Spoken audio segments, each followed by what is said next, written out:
begin the simulation and see how we can implement this circuit in this simulation environment. Today we are going to use Tinkercad, and let's see how we can interface the sensors and use different components to make this circuit possible. So what you want to do is just take the breadboard, which is the basic step, and we just delete the extra one. Using this simulation is very easy, and by time you'll understand that you can do it by yourself without any external. So the next main component is Arduino. You can select from the microbit controller and also this Arduino Uno board. Arduino works as an sort of computer here which stores all the logic that you provide and sort of translates your language into the machine language, which is binary.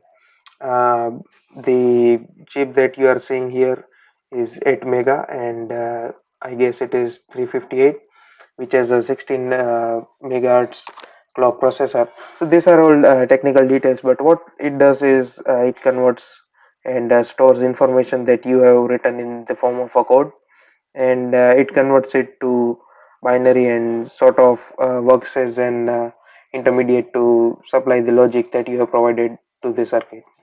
You don't need to know all that in details right now, just try to enjoy the circuit as much as you can with different your components like an LED, resistor, switch. So do what you like, and your batteries, power sources. So yeah, it's kind of fun to implement this, and let's just focus on our circuit, for example.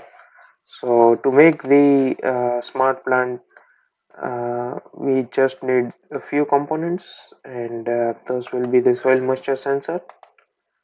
We will also need the DC motor to run some sort of water supply. So let me just grab, if you go to all, you can get the other components. So let me just get all the DC motor, and I think that with uh, with very simple coding you can do this, so I would not be doing it with the blocks. Instead we can complete it by writing the code ourselves. uh, yeah, I think that's it. We don't need anything else as of now. Yeah, now let's interface the circuit. So oops, let me just delete the extra parts, sorry for that. Yeah, so what we are gonna do is all this pin number 0 to 15 13 are digital pins, so you can give digital input, and also PWM, which is pulse width modulation, which through which you can sort of convert analog to digital and all that kind of things. But for now, just think of it as an communication port between the sensor and the Arduino board. So, and also these things are very well written. You will have to supply power to the VCC, which is 5 volt. In electronics we usually keep the VCC, which is the supply power, 5 volt, to just uh, keep us standard, as most of the sensors would require very less than 5 volt and nothing more crazy. So keep it a standard practice to connect everything to the breadboard. This way you can easily manage the wirings, and it would not be all messy at the end of the day. You can connect the 5 volt supply to the breadboard supply. See, in a breadboard, all these vertical linings are shorted. So if you see pin number 1, then all of the pin number 1s are shorted, all these 5, but not on the different side of the board. So say I'm looking at E1, then E1 is the same. If I supply input 5 volt here, then the then all of these 5 ports will have 5 volt. but not any other. This is quite useful when you are trying to manage a lot of wiring at the same time and don't want to create 10 different other connections. Yes, so you can connect the ground. Ground basically means 0 volt or negative 5 in some case, but that is not required here. So we will connect the ground wire, and now this is the important part. Signal is the output signal mode of soil moisture sensor, and we are going to connect it to the third pin. You can select any one you like, it is nothing particular. Yeah, so now that we have done that, let's connect the motor to the circuit, and let me just stretch the wire, say digital pin 12, or else let me make it more something good to look at. So let me connect this to here, and the other end you can supply to the ground. That way whenever the signal is received, the circuit gets completed and the motor is run. So remember what I said, all these vertical lines are shorted, so you can simply pull this upper one and yes, connect it to digital pin 7. So let me show you the flow of information and then we can proceed with the coding. What here basically is going on is we take the input from the soil moisture sensor via the signal pin. We supply that to the third pin of the Arduino board.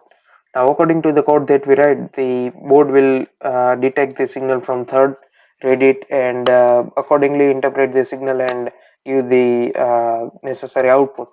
So say if the soil is too let's say dry or does not have had irrigation since long, then the seventh pin can work, and this is the beauty of it, so that we can use it even in farming applications. So if the soil is does not have any moisture, then the board will send the signal through 7, and accordingly the motor will start and run. Yeah, and all this is done in a continuous loop, as we'll see in the code. Let me just pull up the code real quick. uh, yes, so in Tinkercad you can also use this color coded blocks, which I'm not going to use as the codes are very easy. But if you are new to coding or don't know C language, then you can try some of these to start the basics of logic building, so that way you can easily transfer to the coding part. Now as you can see, the code is mainly two parts: void setup and void loop. These are called functions in C. In the void setup you just define the main input outputs of your program, and also if you are going to use the serial monitor, say I have connected the uh, okay, so say I have connected two pins 3 and 7, and I want to define them to the board, so that the board knows that I am using those two pins for input and output, because you cannot just randomly put any pin anywhere and say that the board should read it. So here what we'll do is we can define the code by define the pins by writing a piece of code called pin mode. Pin mode is a function which can define the, what can I say, the input and output in Arduino library. And this is a very simplified code. In the background, a big library called Arduino .h, I guess, goes on and simplifies your code into machine language and all that. But let's start with our coding. Let me write pin mode. Hey guys, so I guess there was some internet connection issue. Sorry for that. So as I was saying, if you want to define any new pin, you just have to use this function pin mode. The syntax is like this: you have to keep the M capital. Now pin mode function is a very simple function. You just have to write the name of your pin. So say we are using the third pin for taking the input. So third comma capital letters input. As simple as that. And as in most of the coding languages, you have to put a semicolon at the end of a sentence to mark that it is the end of this code line. Similarly, we'll write for the other pins, the 7th pin for which we are putting the output signal from the board. So we'll write output, as simple as that. Now our set of functions are over, and we are now going to work with our logic. So the next coding part and the main function is the void loop. So what void loop does is it creates a continuous loop of this code until and unless a break statement or an exit statement is given, through which the system can get out of this. And as you can read here, there are some functions given as delay. Delay does nothing much but just uh, work as a buffer to increase the time difference between two functions. So say I want to use the digital write function one time and keep the LED built in, which is let me show you real quick. So yeah, this is an Arduino Uno board. I hope that you can see it clearly.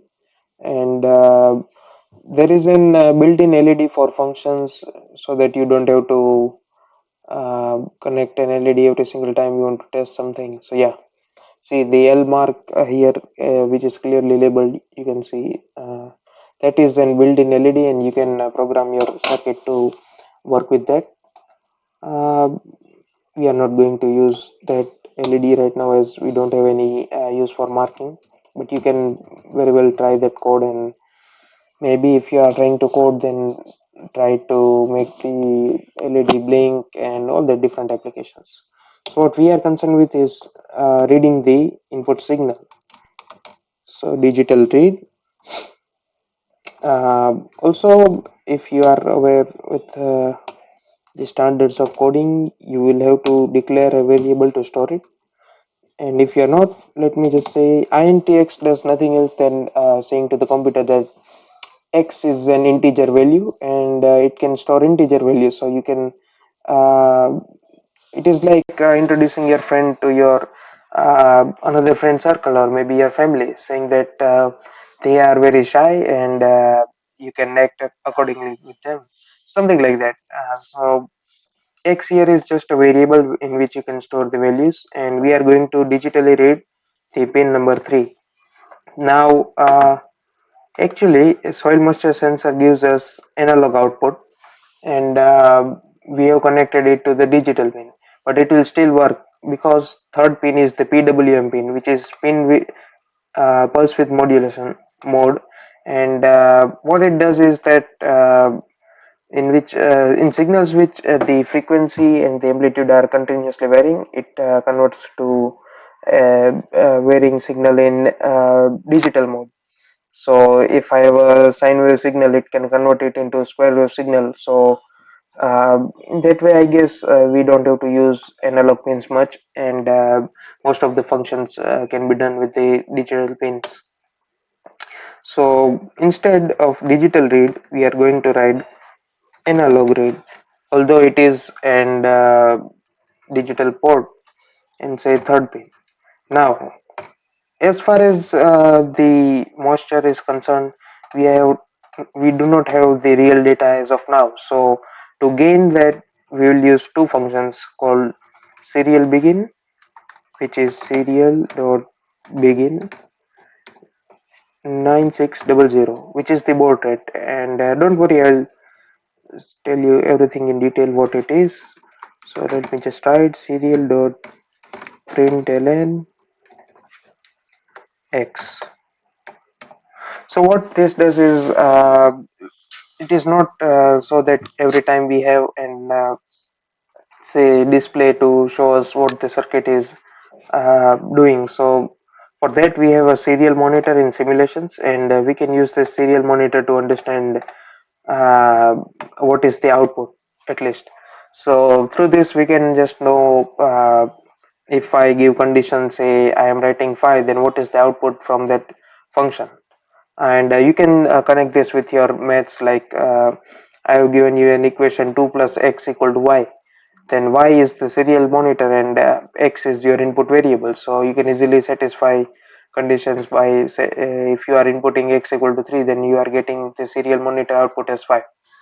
I hope it makes sense. It is not that useful for our purpose, so even if you think it's a bit too much, just leave it. 9600 is the baud rate. Baud rate is fixed rate of transfer of bytes, and not to sound too technical, but it is the speed of transmission between two machines. In this case, the sensor and the serial monitor. Sorry, the Arduino and the serial monitor, and it just kind of defines the rate at which you want to read the data and display it.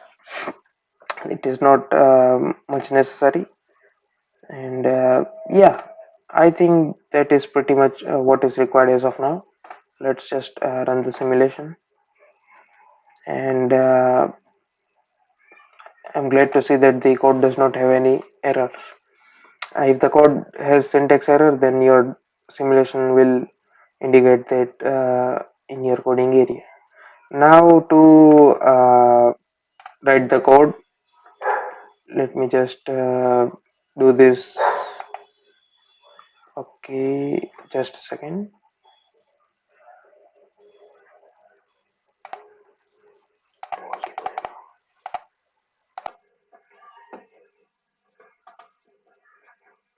So you just have to now change the value of the moisture in the soil, and this is what really cool about Tinkercad. It can simulate the real environment by use of such means, slider, and now let's see in the serial monitor what the output is. And don't worry if the output seems like this. The simulations are always a bit difficult to tackle in such cases where you really have to get the data. So what is happening here is that the loop is continuing and the serial monitors is so telling you the output at every single instance. Now if I say the soil is full of moisture, then even then you see very jumbled up numbers and it does not make much sense. When you are performing this experiment in real life, it does not luckily get jumbled up like this. And also to make it more smooth, we can introduce a delay of 500 milliseconds. And yeah, so as I was saying, if you are working with hardware, then chances are that you might get an error of 1 or 2 bits, but beyond that your data would be very accurate. But in simulation, the some of the part of data gathering is always not functioning properly due to technical and sometimes system errors. Like right now, see what is happening is we have continued the output at 9600 baud rate, which means 9600 bytes per second is the rate of exchange of information. So what happens is that soil moisture sensor is sensing some moisture in the soil, and even if we have done it full, there is always the chance of error due to say saturation in the prongs between the soil moisture. And also let me explain how the soil moisture sensor actually works once again. So a soil moisture sensor uses two prongs to pass the electric current between them, and by the amount of current that is passed between them, it measures the say what can I say, the amount of moisture present in soil, as only water present in soil is really the best conductor. And so that way we can get an estimate of the amount of water present, I would say, in a scale of particles per million. But yeah, so even though the simulation may not give you satisfactory results, you can always work it out in hardware. For now, it would be best to, instead of say writing an analog value, because in analog value you will have to select from 1 to 1028, and it would be quite messy if you uh, are getting such results which are jumbled up, as there is no particular logic and your circuit can give the output as random as it is. So let us just write digital read 1. Now I don't want to get the display, so I will remove it. One more cool thing about coding is you can easily comment out everything, so that does not work as a part of your program, whatever you write. Say I want to write fun with sensors, and I can simply put it anywhere in my code and it does not matter. Now say I want to create a function where the water pump starts as soon as the soil moisture gets below a certain level. So as I will show you in my hardware, we can very easily manage that. Here we can, what we can do is create a situation where if there is no moisture present in the soil, then motor starts, but there is no component of level of water and the amount of moisture that it should have due to this jumbled up way. But I hope that you will understand, and let's just write a simple if else condition to work our logic. So what I'm doing here is I'm taking the soil moisture sensor input in this variable x, and if that is 1, which is high, high, logical 1, all things are same. So if the input is 1 high, it means that there is some I would say moisture in the soil. If it is 0, there is no moisture in the soil. But it actually depends on the maker of the soil sensor, and sometimes it is the reverse way. Say the sensor gives you the output of 0 uh, if there is more water, and 1 if there is no water. So it actually depends on your sensor, and you will have to just I would say take a hit and see what happens, and then code again accordingly. So we'll just try with 1 and see that how can it work. Now let's set so I'm just taking a new variable int x equal to, let me just set it as 0. And so yeah, if that condition is true, we can set as 1. And now if we are writing the if there is no water and if x equal to 0, which means that the what can I say, the plant pot has already water and does not conduct electricity very well, then x equal to 0, and so we will write z equal to 0 too. Now what is the use of this z? I will show you really soon. So we can write digital write, and I hope you are familiar with this function by now. 7 comma z. Okay, so let me just add a delay. It is good to add, it is a good practice to add the delay at the end of your code, just to separate between two different loops, so that you do not end up getting garbage values. Yeah, so I think that is done as far as coding is concerned. And let me just quickly explain what this if else condition was used for. We are introducing a new element z, and that variable will check if the if there is water, and if there is water, the motor won't start. But if there is a shortage of water, then the motor should start. So we have written the z equal to 1 in else condition. Um, okay, let me just rewrite this. There is some small error. I mean, if there is water, we do not want to start the motor pump. Yes, so I think it should be working by now. Okay, yes, I forgot to add the end bracket. It is very important to close your loop, otherwise you will get syntax errors. Yes, so as you can see, when there is a shortage of water, the motor is continuously running. But if I just slide it this side, and the motor has stopped. So we have successfully implemented this, although there was a problem with the level, and which I think we can work out in hardware. And as I will show you very shortly, it is a very simple process, and you can very easily make a circuit of your own. What is the shortcoming of this is that unless and until the slider reaches above the half, the circuit won't pass the information to the motor, and there are only two states the motor runs on, which is 0 and 5555, which is the maximum rpm. rotation per minute. So yeah, as far as simulation is concerned, our simulation is over here, and now we'll see in hardware how we can implement this. And believe me, some things in hardware are very easy, but sometimes you do need a lot of time doing hardware stuff to just overcome very simple errors like your resistor is not what the color bands are showing, or maybe your breadboard has shorted wires. Everything can happen in hardware, and it is quite difficult, but also if you have enough time, it is a lot of fun to see the end product working. And it does feel something different to have, I would say, created something of your own in the field of technology. So yeah, I mean, the whole purpose of creating these videos is to encourage people to learn more about sensors and implement this in their day-to-day lives. So, I mean, stuff like Arduino and other boards are very easily available, and you can create these things by your own.